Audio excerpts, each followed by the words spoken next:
तो नानक साहिब जी एक सुल्तानपुर शहर में एक नवाब के यहाँ मोदी खाने में नौकरी करते थे। वो नौकरी त्याग दी, सच्ची सरकार की नौकरी के लिए चल पड़े।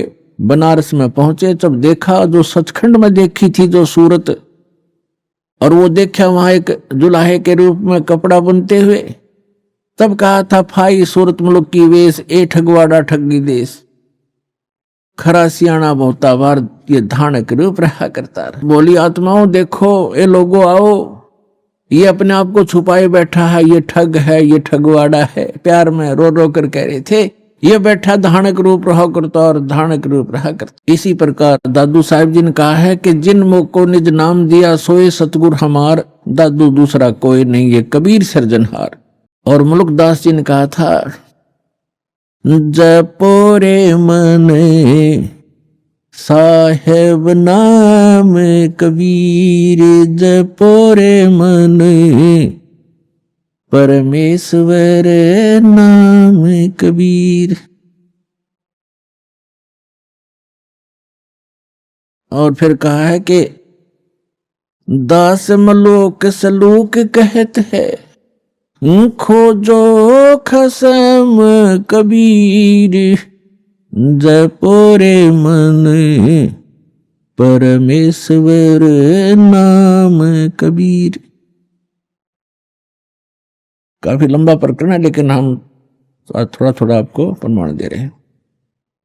और आदरणीय धर्मदास जी ने कहा है, आज मोहे दर्शन दियो जी कबीर, आज मोहे दर्शन दियो जी कबीर, सत्यलोक से चल कर आए, सत्यलोक से चल कर आए, काटन काल की जंजीर, आज मोहे दर्शन दियो जी कबीर, आज मोहे दियो जी कबीर।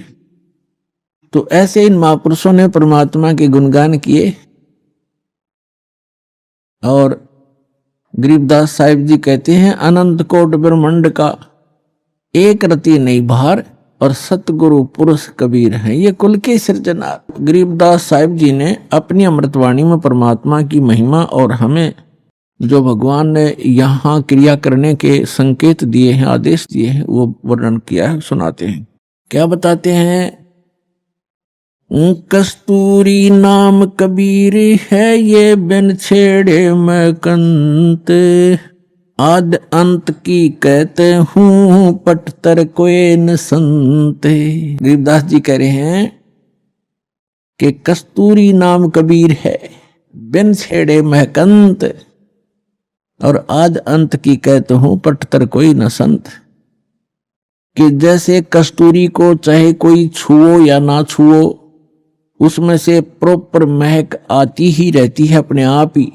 यानी परमात्मा कबीर जी की शक्ति अपने आप झलकती रहती है। जो संत उससे जुड़ जाता है, जो भक्त उससे जुड़ जाता है परमात्मा से, तो वो पल पल साथ रहता है और आभास कराते हैं परमात्मा कि मैं साथ हूं भाई बच्चे।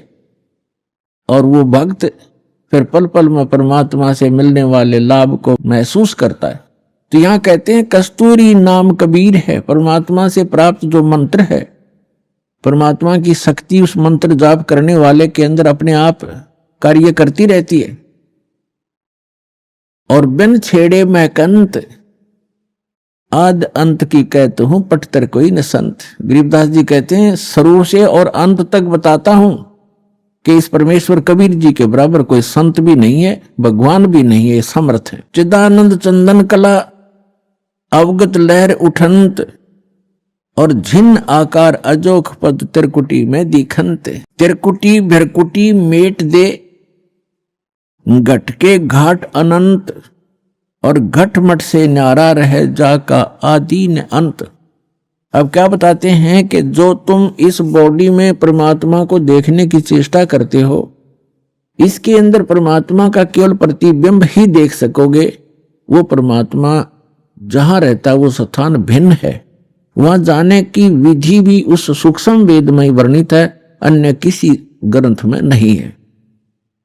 नैनो मद निरखत रहे अवगत नाम कबीरे, बेड़ा पार लगाए हूं सुरत सरोवर तीरे। दो नैनों बिच कमल है उजल हिरंबर धामे, शेष शेष पुन रटत हैं जिन्होंने पाया वो राम। शेष 88 ना गए 24 पर चोखे, 33 पर तलब है कोई बकरा कोई भूखे। अब क्या बताते हैं परमात्मा? गरीबदास जी कह रहे हैं परमात्मा की महिमा के जिस स्थान पर हमने पहुंचना है, जहां जाने के बाद साधक को कोई जरा और मरण कष्ट नहीं रहता, वहां किसी चीज का अभाव नहीं है, वो सुख सागर है। वहां जाने की जो साधना है वो या तो परमात्मा स्वयं आकर बताते हैं या उन महापुरुषों को प्राप्त थी जिनके विषय में दास ने अभी आपके सामने उनके शुभ नाम बताए। लेकिन उन महापुरुषों को हमने महत्व नहीं दिया। उस समय जिस समय वो प्रगट थे, उनके जाने के बाद भले ही हम ढेर सारे अनुयायी भी बन गए, लेकिन जो रहस्य उन छुपा गए वो अपने अमृतवाणियों में एफिडेविट बना गए, लिख गए, उनको वो खुद ही समझ सकते हैं, उसमें कोड वर्ड होते हैं। उसके बाद उनके जाने के बाद बहुत ज्यादा अनुयायी भी बन गए, लेकिन उनके उन संकेतों को नहीं समझ सके। उन महापुरुषों ने क्या कहना चाहा था समाज ने स्वीकार किया नहीं। देख सकते हैं आप आदरणीय नानक साहिब जी के उसमें कितने अनुयायी थे जब वो वर्तमान में थे, बहुत ही नाम मात्र थे। उनके जाने के बाद आप देख रहे थे करोड़ों की संख्या में सिख बन गए, शिष्य बन गए। उस समय कोई पूछने वाला ढंग से उनसे अर्ज करते तो वो रहस्य बता देते, लेकिन उस समय हम उनकी कीमत को समझ नहीं सके। ऐसे ही कबीर परमेश्वर आए थे, उस समय लोगों ने परमात्मा को समझा नहीं, वहां की जनता ने, तो वो परमात्मा अपना कोड वर्ड लिख कर चले गए। ऐसे ही गरीबदास साहिब जी को, मुल्कदास साहिब जी को, दादू साहिब जी को मिले, उस समय उनकी कोई पूछ नहीं की, मैं तो नहीं दिया, जिस कारण से वो अपने कोड वर्ड छुपा कर चले गए। अब उन सभी सांकेतिक शब्दों को, उन अद्भुत रहस्यों को उजागर करने की बुद्धि इस दास को दी कबीर भगवान ने। तो सभी सदग्रंथों की, सभी महापुरुषों के शुभ संकेत हैं और रहस्य में संकेत है, उनको बताने के लिए इस दास पर मेहर करी है और वो आपको अब रूबरू कर रहा है। इसका लाभ उठाओ।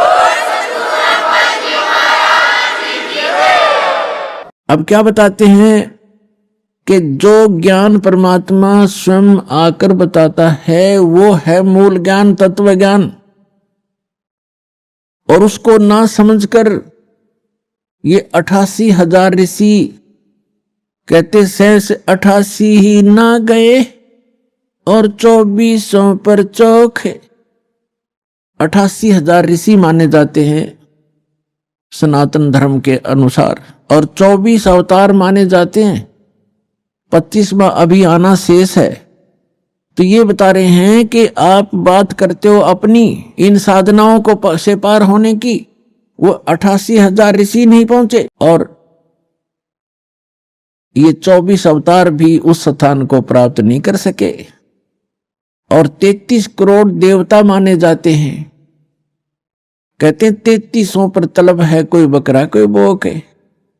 सुर नर मुनि जन 33 करोड़ी, बंदे सभी निरंजन डोरी। ये 33 करोड़ देवता ये सब काल की डोर से बंधे हुए हैं, इनको यथार्थ ज्ञान नहीं। अपनात्मा, अब यहां बहुत बड़ी शंका पैदा हो जाती है भक्त को कि 88,000 ऋषि ऐसे महापुरुष कहलाते हैं और वो भी पार नहीं हुए।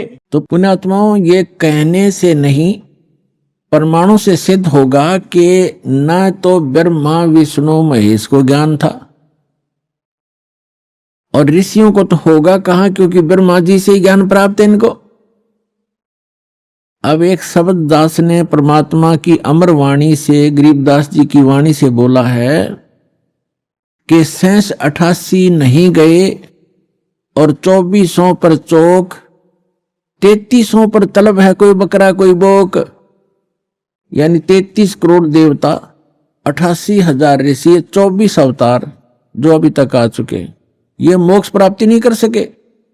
क्यों नहीं कर सके? क्योंकि इनके पास अध्यात्म ज्ञान नहीं था, वो तत्व ज्ञान नहीं था जो श्रीमद् भगवत गीता अध्याय नंबर 4 के श्लोक नंबर 32 में कहा है कि सच्चिदानंद घन ब्रह्म की वाणी में वो अमृत ज्ञान, वो तत्व ज्ञान है जो उन्होंने अपने मुख कमल से बोला है। उसमें विस्तार के साथ साधना लिखी है, यज्ञ यानी धार्मिक अनुष्ठानों की जानकारी बताई है। उसको जानने के बाद मोक्ष प्राप्ति होगी। चौथे अध्याय के 34वें श्लोक में गीता ज्ञानदाता कहता है कि अर्जुन, उस तत्व ज्ञान को जो सच्चिदानंद घन ब्रह्म की वाणी में लिखा है, उस तत्व ज्ञान को तू तत्वदर्शी संतों से जाकर समझ, उनको दंडोत प्रणाम करने से, कपट छोड़कर सरलतापूर्वक प्रश्न करने से वो तत्वदर्शी संत तुझे उस तत्व ज्ञान का उपदेश करेंगे।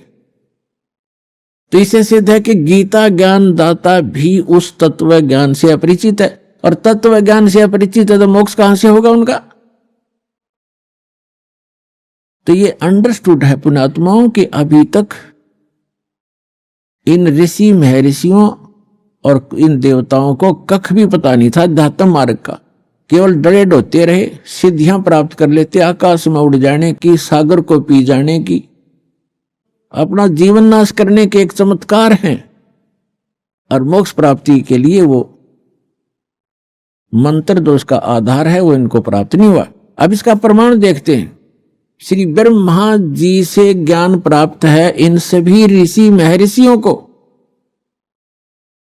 और ब्रह्मा जी को कितना ज्ञान है? ब्रह्मा जी से ज्ञान विष्णु जी को प्राप्त हुआ, और ब्रह्मा जी से शिव जी को ज्ञान प्राप्त हुआ, अब ब्रह्मा जी से ही देवी को प्राप्त हुआ। अब ब्रह्मा जी को कितना ज्ञान है ये बताते हैं, ये देखते हैं अपने ही सदग्रंथों में। और ये सचित्र मोटा टाइप ये यहां से प्रकाशित है। इसके कौन है संपादक? हनुमान प्रसाद पोदार, चमनलाल गोस्वामी, और ये गीता प्रेस गोरखपुर से प्रकाशित है।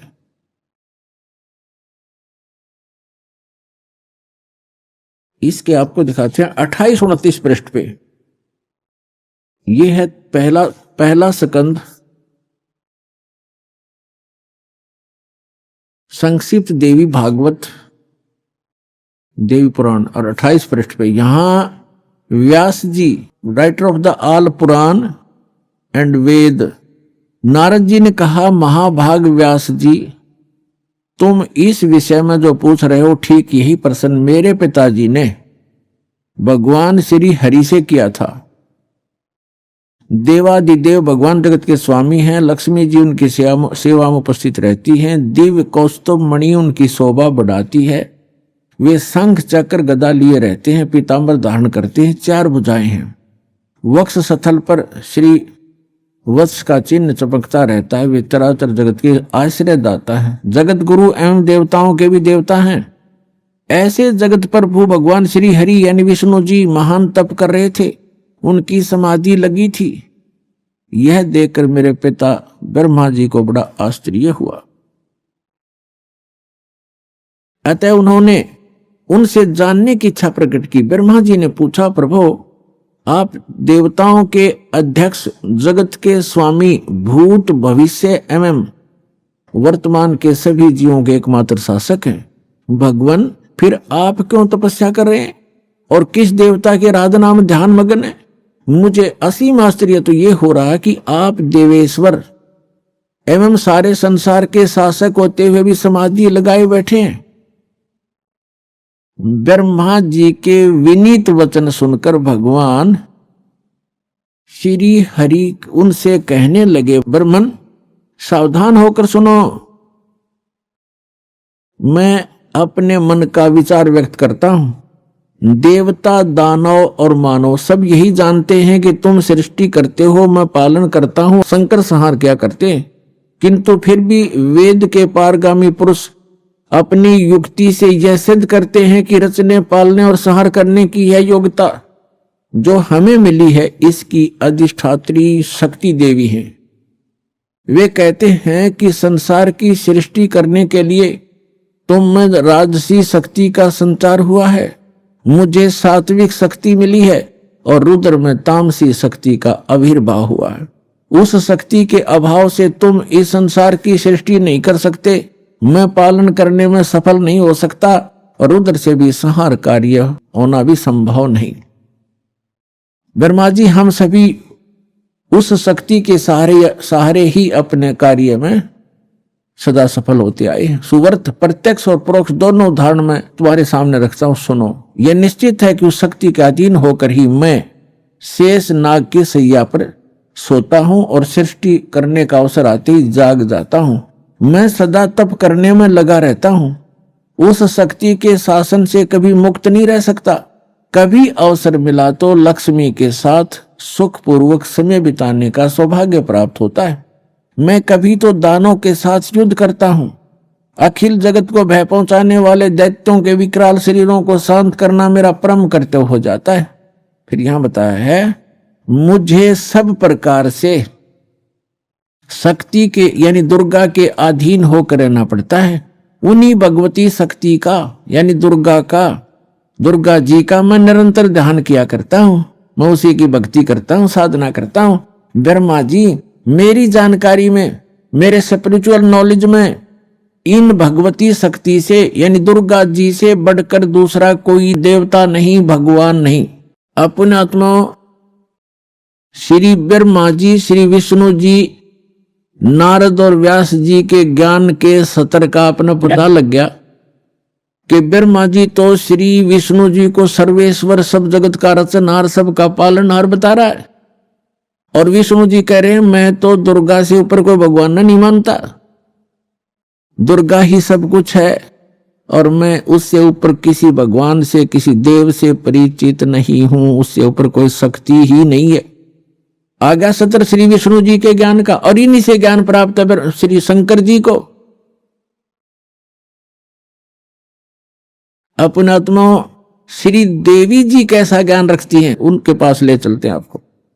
ये देखिएगा 562 पृष्ठ पर 7वां स्कंद, इसी पवित्र पुराण का 7वां स्कंद, संक्षिप्त देवी भागवत 562 पृष्ठ पे देवी का द्वारा हिमालय को ज्ञानोपदेश। देवी जी हिमालय राजा को ज्ञान बता रही है और ब्रह्म के विषय में जानकारी दे रही है, ब्रह्म स्वरूप का वर्णन। श्री देवी जी कहने लगी, पर्वतराज, पहले तो अपने विषय में बताया, फिर कहा है उस ब्रह्म का क्या स्वरूप है यह बतलाया जाता है, जो प्रकाश स्वरूप सबके अत्यंत समीप में स्थित हृदय रूप गुहा में स्थित होने के कारण गुहाचर नाम से प्रसिद्ध और महान पद अर्थात परम प्राप्य है। वह समस्त प्रजा के ज्ञान से परे है, अर्थात किसी की बुद्धि में आने वाला नहीं है, यह तुम जानो। जो परम प्रकाश रूप है, जो सूक्ष्म से भी अत्यंत सूक्ष्म है, जिसमें संपूर्ण लोक और उन लोकों में निवास करने वाले प्राणी स्थित हैं, वही ये अक्षर ब्रह्म है, वही सबके प्राण है, वही सबकी वाणी है और वही सबके मन है। वह यह परम सत्य और अमृत अविनाशी तत्व है। सौम्य उस वेदने योग्य लक्ष्य का तुम वेदन करो, मन लगाकर उसमें तन्मय हो जाओ। सौम्य उपनिषद में कथित महान अस्त्र रूप धनुष लेकर उस पर उपासना द्वारा तीक्ष्ण किया हुआ बाण संधान करो और फिर भावनागुप्त चित्त के द्वारा उस बाण को खींचकर उस अक्षर रूप ब्रह्म को ही लक्ष्य बनाकर वेदन करो। प्रणव यानी ओम तो धनुष है, जीवात्मा बाण है और ब्रह्म को उसका लक्ष्य कहा जाता है। अब श्री देवी कह रही है कि एक ओम नाम का जाप करो, ब्रह्म पाने का उद्देश्य रखो, दैट्स ऑल। जीवात्मा तो साधना करे और ओम का जाप करे, ब्रह्म प्राप्ति का उद्देश्य रखे। आगे देखो स्पष्ट किया है, लक्ष्य कहा जाता है। उस एकमात्र परमात्मा को ही जाने यानी ब्रह्म की ही भक्ति करें। देवी जी कह रही है दूसरी सब बातों को छोड़ दे। दुर्गा जी, देवी जी अपनी साधना को भी करने से मना कर रही है, केवल ब्रह्म की पूजा करो। और विष्णु जी कह रहे हैं कि मैं देवी जी दुर्गा से ऊपर कोई शक्ति नहीं मानता, कोई भगवान नहीं है, मुझे ज्ञान ही नहीं है। तो ये पार खाक होंगे जिनको हम एक समर्थ शक्ति और भगवान मान के पूजा करते थे, वो खुद कहते हैं दुर्गा से ऊपर कोई भगवान नहीं जानता, इससे ऊपर कोई शक्ति नहीं। और दुर्गा कह रही है कि ब्रह्म की पूजा करो और सब बातें छोड़ दो, मेरी पूजा भी छोड़ दो। तो क्या ज्ञान था विष्णु जी को और क्या ज्ञान था ब्रह्मा जी को, और शंकर जी भी उन्हीं से ज्ञान प्राप्त है। तो इनसे पता चलेगा, जो दास शब्द बोल रहा है और इस परमात्मा ने अपनी वाणी में लिखा है कि 88 नहीं गए और 2400 पर चौक और 3300 पर तलब है, कोई बकरा कोई बोक। सुर नर मुनिजन 33 करोड़ी, सुर 33 करोड़ देवता, ये काल के बंधे हुए हैं, इनको ऊपर का ज्ञान नहीं है। यही इसी की सत्य असत साधना जो इनके सतर की, उसको कर करके अपना जीवन यही व्यतीत कर रहे हैं। अब दुर्गा जी क्या बता रही है, उस एकमात्र परमात्मा को ही जाने, दूसरी सब बातों को छोड़ दे, यही अमृत रूप परमात्मा के पास पहुंचाने वाला पुल है। संसार समुद्र से पार होकर अमृत स्वरूप परमात्मा को प्राप्त कराने का यही सुलभ साधन है। जिस प्रकार रथ यहां आते हैं, इस आत्मा का ओम के जप के साथ ध्यान करो ब्रह्म का, और इससे अज्ञान में अंधकार से सर्वथा परे और संसार समुद्र से उस पार जो ब्रह्म है उसको पा जाओगे। ओम का जाप करो, ब्रह्म पाने का उद्देश्य रखो, उस ब्रह्म को पा जाओगे, तुम्हारा कल्याण हो। और वो कहां रहता ब्रह्म, वह यह सबका आत्मा ब्रह्म लोक रूप दिव्य आकाश में स्थित है। अब देवी ने, दुर्गा जी ने यह स्पष्ट कर दिया है कि मेरी भक्ति भी छोड़ दो, केवल एक ब्रह्म की पूजा करो, ओम नाम जाप, उसका नथिंग एल्स। और वो कहां रहता है, ब्रह्मलोक में। बस देवी जी ने जो साधना बताई है वो अपने से भी अन्य भगवान बताया है ब्रह्म, उसका केवल एक ओम मंत्र बताया है। ओम मंत्र के जाप से कहां जाएगा प्राणी, ब्रह्मलोक में चले जाओगे, तुम्हारा कल्याण हो। इतना कल्याण हो सकता है ओम से। अब गीता ज्ञान दाता ये ब्रह्म है। गीता अध्याय नंबर 8 के श्लोक नंबर 13 में गीता ज्ञान दाता कहता है, ओम इति एकाक्षरम ब्रह्म व्यवहारण मामनुसमरण ये परियाति तजन देहम सयाति परमाम गति। माम ब्रह्म, ये अनुवाद करता हूं ना, थोड़ी गलती कर रखी है इसमें। मुझ ब्रह्म का केवल एक ओम मंत्र है। आपको दिखाते हैं श्रीमद् भगवद गीता, देखिएगा। ये जयदयाल गोविंद का इसके अनुवादक हैं और गीता प्रेस गुरुपुर से ये प्रकाशित है। गीता अध्याय नंबर 8 के श्लोक नंबर 13 में आपको दिखाते हैं। श्रीमद् भगवद गीता अध्याय 8 और श्लोक नंबर 13 में। इसमें हम संस्कृत भी पढ़ेंगे।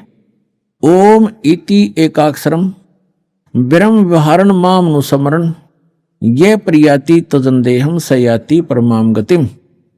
ये क्या कहता है, माम ब्रह्म, मुझ ब्रह्म का केवल एक ओम अक्षर है। ओम यह एक अक्षर है, नथिंग एल्स।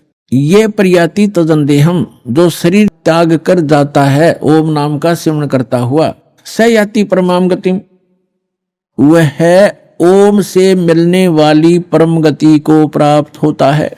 ये श्री देवी जी ने देवी पुराण में स्पष्ट कर दिया है। ओम नाम का जाप करने वाला ब्रह्म की साधना करता है, ब्रह्म को प्राप्त होता है, वो ब्रह्म लोक में रहता है।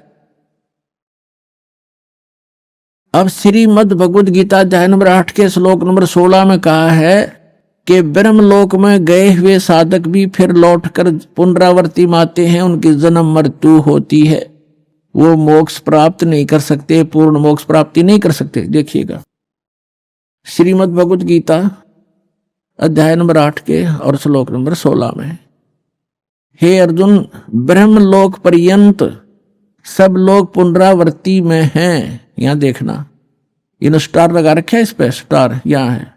अर्थात जिनको प्राप्त होकर यानी ब्रह्मलोक में जाकर पीछे संसार में आना पड़े, ऐसे पुनरावर्ती कही गई है। ब्रह्मलोक पर्यंत यानी ब्रह्मलोक तक जितने भी लोक हैं उनमें गए हुए प्राणी वहां जाकर वापस आते हैं। और ये सिद्ध होगा। अब यहां थोड़ा सा ये अज्ञानी विचलित कर देंगे आपको कि इसमें ये लिखा आगे कि मुझे प्राप्त होकर पुनर्जन्म नहीं होता, गीता ज्ञानदाता कहता है। यहां ये अनुवाद गलत किया इन्होंने, देखिएगा, क्योंकि ये कंसेप्ट क्लियर करना पड़ेगा। अब 8 का गीता अध्याय नंबर 8 का श्लोक 16 पढ़ रहे हैं हम। हे अर्जुन, ब्रह्मलोक पर्यंत सब लोग पुनरावृत्ति में है। पुनरावृत्ति माने वहां जिनको प्राप्त होकर पीछे संसार माना पड़े, ऐसे लोग हैं ये। परंतु यहां लिखा, परंतु हे कुंती पुत्र, मुझको प्राप्त होकर पुनर्जन्म नहीं होता। अब यहां अनुवाद गलत किया है, विद्यते का अर्थ लिख दिया होता। विद माने एक, देखो विद्यता एक विद धातु से बना है, विद माने जानना होता है। न विद्यते माने जो ये नहीं जानते कि ब्रह्मलोक में गए हुए प्राणी भी पुनरावृत्ति में होते हैं, वो मुझे प्राप्त होकर भी पुनर्जन्म को प्राप्त करते रहते हैं। अर्जुन, इसका अर्थ ये बनता, इन्होंने गलत कर रखा है। इसका अर्थ ये बनता है जो ये नहीं जानते कि ब्रह्मलोक में गए हुए प्राणी भी पुनरावृत्ति में है, वहां गए हुए भी उनका पुनर्जन्म होता ही है, तो वो मुझे प्राप्त होकर भी, मेरी साधना करके भी वो पुनरावृत्ति में ही है, उनका पुनर्जन्म है। अर्जुन, जो ये नहीं जानते, ये देखो फिर आप समझ में आएगा आपको। ये लिखा है आ ब्रह्म भुवनाथ लोका पुनरावृत्ति ने अर्जुन। यह कहता है कि माम उपेते तु कौनते पुनर्जन्म, मुझे प्राप्त होकर पुनर्जन्म है। न विदते माने जो ये नहीं जानते कि आ ब्रह्म भुवनाथ लोका पुनरावृत्ति ने अर्जुन माम उपेते तु कुंते पुनर्जन्म, मुझे प्राप्त होकर तो अर्जुन पुनर्जन्म ही होता है। जो ये नहीं जानते उन साधकों का भी पुनर्जन्म होता है, जो ये नहीं जानते कि ब्रह्मलोक में गए हुए प्राणी पुनर्जन्म में आते हैं, मुझे प्राप्त होकर भी वो पुनर्जन्म ही प्राप्त करते हैं। इसका ये अर्थ है सीधा सा। यदि ये इनका अर्थ माने कि मुझे प्राप्त होकर पुनर्जन्म नहीं होता, ये खुद कहता गीता ज्ञानदाता अध्याय नंबर 4 के श्लोक नंबर 5 और 9 में, देखिएगा श्रीमद् भगवत गीता अध्याय नंबर आपको ये 4 है, इसका मंत्र नंबर 5 यहां से प्रारंभ होता है और इसका यहां अनुवाद है। हे प्रणतम अर्जुन, मेरे और तेरे बहुत से जन्म हो चुके हैं। गीता ज्ञानदाता कहता है कि हे प्रणतम अर्जुन, मेरे और तेरे बहुत जन्म हो चुके हैं, उन सबको तू नहीं जानता, मैं जानता हूं।